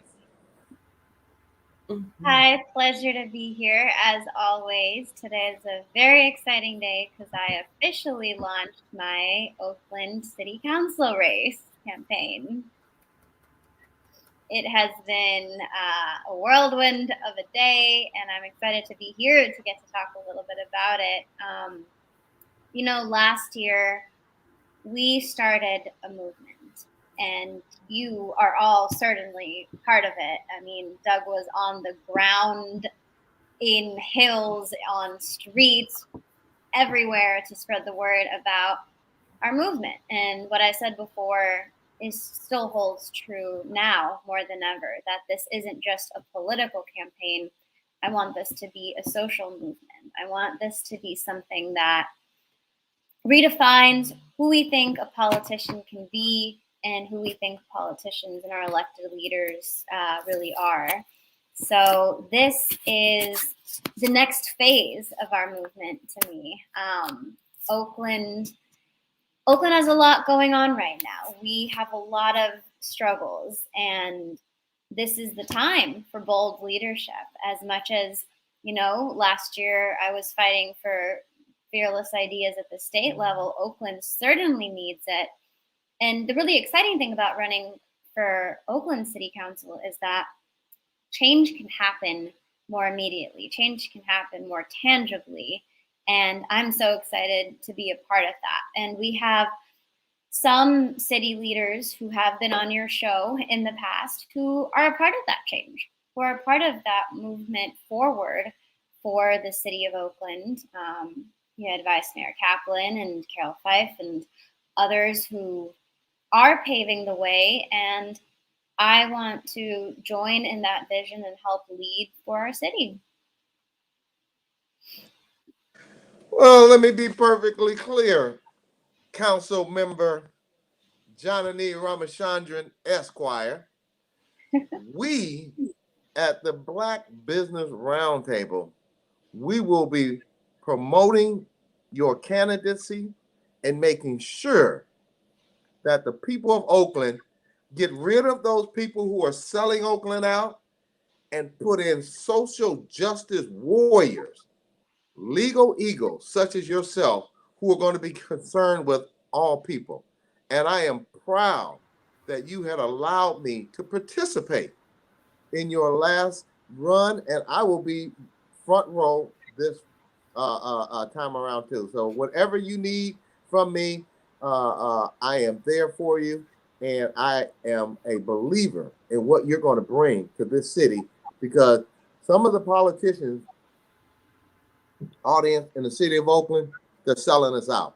Now it's time to give them their walking papers and implant people like Janani Ramachandran Esquire to lead this city out of the impoverished situation it is in now. And I'm going to further say, when you have a mayor that will go to Washington, D.C. to get and Janani, you can elaborate or you don't have to, but I'm going to tell it. When you get a mayor of a city that looks like a third world country in certain areas like the city of Oakland, unless you live in the Hills area, but will run to Washington, D.C. to visit Kamala Harris, vice president, and ask for hundreds of millions of dollars for a Disneyland ballpark for one billionaire family, but will not fight for the small businesses here in Oakland. That's a problem. Janani, thank you. Thank you for your social justice warrior commitment. Dr. Ashley, do you have any questions? Because you know me, I go on and on and on. I first just want to congratulate Janani for your willingness to pivot and to get back into the fight, to use your gifts in the community. I'll quote an Oakland poet that also says, I rep Oakland, I don't rep the Bay. So I love this new, the new handle for social media and your website, which we'll be plugging and checking out. I'm just curious, one of our listeners wants to know, what events do you have planned for your campaign? So I had events planned and they got unplanned because of Omicron. Your esteemed speakers earlier, were talking about a little bit how we get out of this mess, and I don't want to be contributing to any of that right now. So for the next few weeks, I am virtual. In this moment, I am spreading the word online, inviting people to throw virtual house parties and virtual Zoom events if that's of interest. But things will calm down, and in a few weeks, I will have an in-person launch event in District 4, possibly several.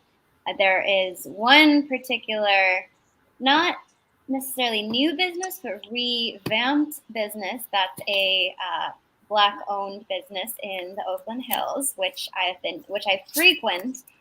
Demonigan's on the Hill, and they have a beautiful space, and I haven't actually asked them yet, but that is one of the few places I hope to have many campaign events between now and November and spread the word about what we're trying to do. Learn from small business owners, people that work at small businesses, what is really needed from the city. The city has a reputation for just not being an easy place to do business. Why is Oakland so hard to do business in the city? And there are many factors, and I'm not going to pretend that on my own I can single-handedly solve that. But if we're moving in the right direction that the city could be heading in, Oakland will be an inviting place to do business, particularly the Black and Brown communities. Well, let me just say this. I can see you, Carol, Council Member Carol Fikes, and Council Member Vice Mayor Rebecca Kaplan shaking it up. I can see it, and I'm shaking in my boots thinking about the shaking. I'm excited. They are leaders that I admire and are starting to set the tone for the opportunity we have here. There are a lot of things that are difficult and sad and stressful for sure, and crises, frankly. But there's opportunity, and that's why I want to do this, because I know that there are many directions forward and several positive directions forward that we can work towards. Well, once again, count in our support on the Black Business Roundtable. And for you who are not located here in Oakland, and you're in the county of Alameda, in the state of California, in the country of the United States of America, and for those internationally, call people in Oakland and spread the word that we are bringing in new sheriffs in town, and some of them are social justice warriors, such as our friend to the show, Janani Ramachandran, Esquire. And as we wrap this interview up with our new candidate, and pretty soon our new council member, because let me be clear, audience, we are going to go boots to the ground and help Janani get down to win this election. Please share. No, thank you. I mean, it's a commitment. People don't understand what a commitment it is to even get out there to be a candidate. And I am humbled by your energy and by your tenacity and your will to fight for all people and not be bought like some of these politicians here in Oakland. And that's why we have, out of $500 million in government contracts, only 0.32% of those dollars go to Black and Black woman-owned businesses. And as I said last time, audience, that's not even crumbs. You just have to lick the pan and hope you can get full. So, to that end, today we talked about COVID-19 and the Omicron, which is a national pandemic issue. Are there any resources you can update our audience on in the area of housing assistance, rental, mortgage, and homeless resources?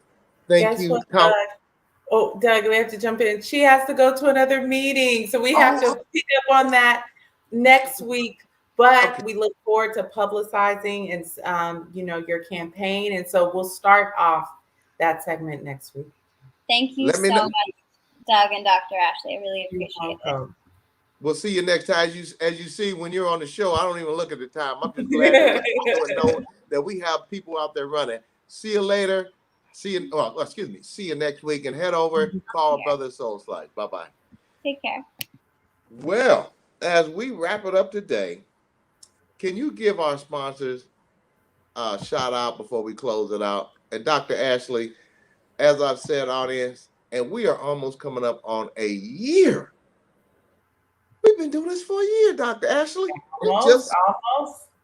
Well, they say, just like in marriage, if it feels like yesterday, that means it's a good marriage. Go ahead, Dr. Ashley. Absolutely. A special shout out to Donnie Glover of BlackUSA.News and current sponsors Soul Slice Restaurant and Catering with Chef Carter Lewis and Magnolia Engineering and Construction. Listeners, to join our BBRT advertising family or to be a possible guest on the show, reach us via our email, BBRT2021 at hotmail.com. We look forward to hearing from you.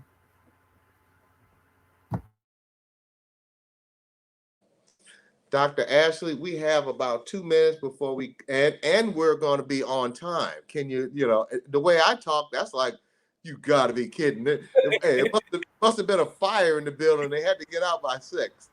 But can you wrap up this show in a psychological perspective as it relates to all those people out there who refuse to understand how important it is to treat everyone, and I do mean everyone, like they have coronavirus?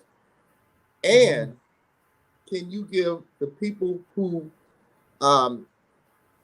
do not seem to understand how real this is, how they're hurting mentally, the people who are taking it seriously? Thank you, Dr. Ashley. Absolutely. Thank you for the opportunity, Doug. We, again, have received invaluable information from our powerhouse doctors.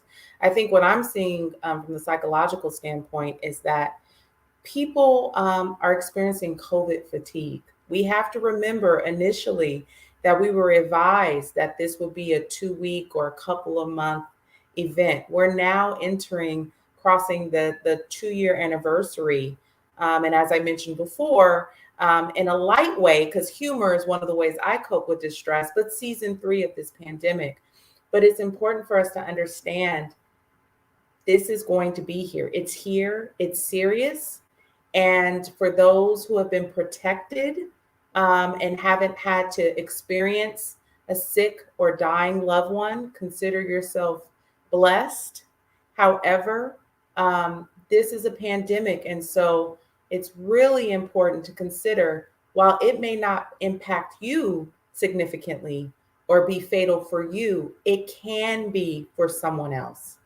And so we all have the right to make individual decisions, but just like our doctors alluded to with other communicable diseases like STIs, sexually transmitted infections or whatnot, again, what we do can impact another person.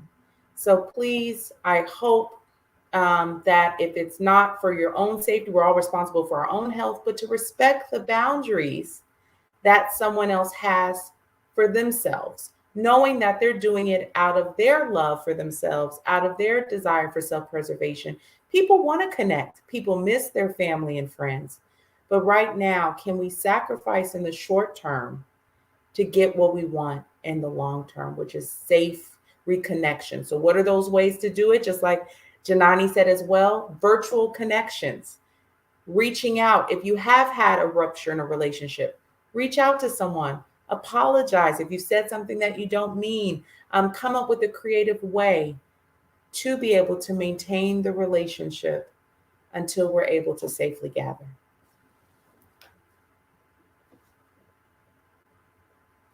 And on that positive note, Dr. Ashley, thank you to our weekly special guest and my sister, my little younger sister, Dr. Ashley Coleman, Doctor of Psychology. We are glad to have back Janani Ramachandran Esquire, who is running for City Council in District 4 in the City of Oakland to help clean up this mess that some of the politicians have made here in Oakland, California. Her website, Janani4, and that's FOR, Oakland.com, or on Instagram at Janani4, and that's FOR, Oakland. Our grassroots fighter of human rights in Oakland, California. See more Janani, new website. And thank you to our medical panel. Member today, Dr. Virginia D. Banks and Dr. Glenda Newell, MD. Don't forget to order a copy of Focus on Your Best Health, Smart Guide to the Health Care You Deserve. To help you advocate health care for those you care about today. Thank you all for your appearance on the show today, and we hope that you will come back and continue to educate our growing audience in the future. Audience, we are closing out right on time since Dr. Ashley gave our sponsors a break. So I'm going to wrap it up by saying thank you, audience, for tuning in. And remember, together we can listen, we can learn, and we can share, because I know you care. This is Doug Blacksher of the Black Business Roundtable. God bless and good night, and thank you for joining us.